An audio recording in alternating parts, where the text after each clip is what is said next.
की तरफ से रीना हूँ और मैं बेलसोनिका के मजदूर साथी प्रधान रविंद्र कपूर जी की पत्नी भी हूँ।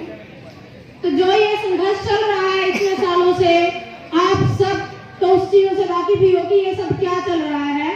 बेलसोनिका का जो प्रबंधन है वो किस तरह से चटनी पर उतारू हुआ है, किस तरीके से हो